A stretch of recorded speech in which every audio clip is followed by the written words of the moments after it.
ان شہریوں کو جہاں جہاں ان کی حکومت ہے، اس پورے صوبے کو وہ چھوڑ کر اپنی سالگرہ منانے کے لیے وہ دبئی روانہ ہو گئے ہیں۔ تو کل ان کی رات کو سالگرہ ہے، اور ان کی سالگرہ کے سلسلے میں ان کی جو فرینڈ ہیں ایان علی صاحبہ نے ان کے لیے بہت زبردست دبئی میں ارینج کیا ہوا ان کی سالگرہ کا۔ اور یہاں بھی اس وقت بھی جو کراچی میں بھی جو ان کی حکومت کے وزراء ہیں، انہوں نے بھی مختلف جگہوں پر سالگرہوں کے پروگرام بنائے، لیکن جو کل مین سالگرہ کی جو تقریب ہے وہ دبئی میں ہوگی، اور دبئی سے براہ راست آصف زرداری اپنے دوستوں کو بھی سے بھی خطاب کریں گے، اور وہ جو سالگرہ کے بعد پھر جو جشن منایا جائے گا وہ پورا ایک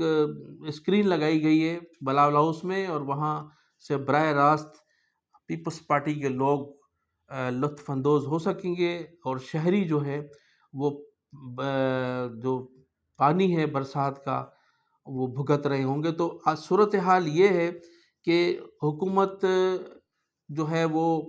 اپنے چیئرمین کی سالگرہ منا رہی ہے، شہری جو ہیں وہ جو نقصانات ہوئے ہیں یا وہ جو برسات میں جس طرح سے ان کی صورتحال ہے اس سے نمٹنے میں لگے ہوئے ہیں۔ تو آپ تمام صورتحال آپ کے سامنے ہیں۔ ناظرین، آپ نے دیکھا کہ یہ جو کراچی میں سیلابی صورتحال ہے، جس سے کئی دنوں سے ہمارا یہ شہر جو ہمارا معاشی ہب ہے یہ کئی دنوں سے متاثر ہے، اور شہر 2 روز سے تو شہر بھی بند ہے، جو روزانہ اربوں روپے کا ٹیکس دینے والا شہر ہے 2 روز سے بند ہے، اور یہاں کاروباری زندگی بالکل متاثر ہے۔ تو یہ صورتحال گزشتہ 14-15 سالوں سے، جب سے پاکستان پیپلز پارٹی کو مینڈیٹ ملا ہے، اس وقت سے یہ تسلسل کے ساتھ یہ جاری ہے۔ اب ہمارے اداروں کو بھی سوچنا ہوگا، ہماری جو دوسری صوبائی حکومتیں ہیں ان کو بھی سوچنا ہوگا، ہمارے وفاق کو بھی سوچنا ہوگا کہ یہ معاشی ہب اگر بیٹھ گیا، اور اگر شہریوں نے ٹیکس دینے کی سکت نہ رہی اور اس شہر سے ٹیکس وصول نہ کیا جا سکا، تو پھر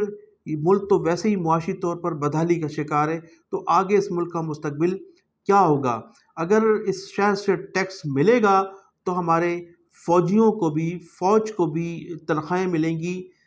جب اس شہر سے ٹیکس نہیں ملے گا تو یہ سندھ حکومت کی جو سلسلہ ہے، یہ جو سندھ حکومت، یہ جو وزراء ہم پر حکمرانی کر رہے ہیں، یا جو ان کی عیاشیاں ہیں، وہ بھی سب بند ہو جائیں گی، تمام معاملات ٹھپ ہو جائیں گے۔ تو اس شہر کی کم از کم اس شہر کو سنبھالنے کے لیے تمام لوگوں کو سر جوڑ کر بیٹھنا ہوگا۔ جو ہماری دوسری صوبائی حکومتیں ہیں ان کو بھی سوچنا ہوگا کہ ان کی حکومتیں بھی اس کراچی کے دیے ہوئے ٹیکس سے چلتی ہیں، وفاق بھی کراچی کے دیے ہوئے ٹیکس سے چلتا ہے، آزاد کشمیر بھی اس شہر کے دیے ہوئے ٹیکس سے چلتا ہے۔ تو ان تمام لوگوں کو سوچنا ہوگا، یہ تمام لوگ جو خاموش تماشائی بنے ہوئے ہیں کراچی کی تباہی پر، ان کو سوچنا ہوگا۔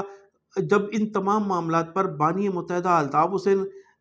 کوئی اپیل کرتے ہیں اور حکمرانوں کو جھنجھوڑنے کی کوشش کرتے ہیں تو ان پر اعتراضات کیا جاتا ہے۔ پھر یہ جو 1.5 اینٹ کی سیاسی جماعتیں بنا کر بیٹھے ہیں، مہاجر نام پر سیاست کرتے ہیں، وہ کہتے ہیں کہ جناب الطاف حسین پر پابندی ہے، اس کی پابندی پر جو ہے عمل درآمد کرایا جائے۔ تو اس شہر کے لیے وہ دل میں اس لیے درد رکھتے ہیں کہ ماضی میں 30 سے 35 سال اس شہر کا مینڈیٹ ان کے اس جماعت کے پاس رہا ہے، اور اس جماعت نے یہ ثابت کیا ہے کہ جب بھی اس شہر پر کسی بھی قسم کی اس شہر پر اس پاکستان کے کسی بھی علاقے میں جب مصیبت آئی ہے تو متحدہ قومی موومنٹ 90 نے بڑھ چڑھ کر حصہ لیا ہے۔ آپ کو کشمیر کا جو ہے وہ زلزلہ یاد ہوگا کہ سب سے زیادہ فنڈنگ اس شہر نے کی تھی، اور اس شہر میں سب سے زیادہ فنڈنگ کرنے والے متحدہ قومی موومنٹ 90 کے کارکنان تھے۔ اس کے علاوہ سندھ میں جتنی مرتبہ بھی سیلاب آئے تو اس شہر سے ہی جو ہے وہ ریسکیو گیا ہے، اس شہر کے لوگوں نے مدد کی، اور وہاں بھی متحدہ قومی موومنٹ 90 نے اپنا مرکزی کردار ادا کیا تھا۔ تو اب الطاف حسین کی اگر یہ اپیل ہے حکمرانوں سے، اور حکمرانوں سے اپیل کی جائے اور وہ حکمرانوں کو للکارنے کی کوشش کرتے ہیں، تو ان پر اعتراض کرنے والوں کو سوچنا ہوگا کہ پھر شہر کا کون والی وارث ہے؟ نہ تو حکومت اس شہر کے حالات کو کنٹرول کرنے میں دلچسپی رکھتی ہے، نہ جن کو اس شہر میں مینڈیٹ دیا گیا ہے 2018 میں وہ اس میں دلچسپی، ان کے مسائل حل کرنے میں دلچسپی نہیں لے رہے ہیں۔ تو پھر کون ہوگا اس شہر کا والی وارث؟ تو ہمارے اداروں کو سوچنا ہوگا ہمارے ادارے یہ فیصلہ کریں کہ اس شہر کا مستقبل کیا ہوگا اور کیا ہونا چاہیے۔ اگر اس شہر کا مستقبل، ان شہریوں کا مستقبل اچھا ہوگا تو پھر پاکستان کی سلامتی بھی ہو سکتی ہے اور ہمارے ادارے بھی کام کرنے جیسے ہوں گے۔ جب اس شہر کے کارخانے چلیں گے، اس شہر کا پہیہ چلے گا، اس شہر کی بازاروں میں رونق ہوگی، شہری خوشحال ہوں گے، تو پھر پورا پاکستان خوشحال ہوگا، پورا پاکستان چل سکے گا۔ تو ہمیں تمام اداروں کو، تمام سیاستدانوں کو، تمام حکومت میں شامل لوگوں کو اور اپوزیشن کے لوگوں کو یہ سوچنا ہوگا کہ اس شہر کے مستقبل کے لیے سر جوڑ کر بیٹھیں اور اس شہر کو بچانے کے لیے جو مسلسل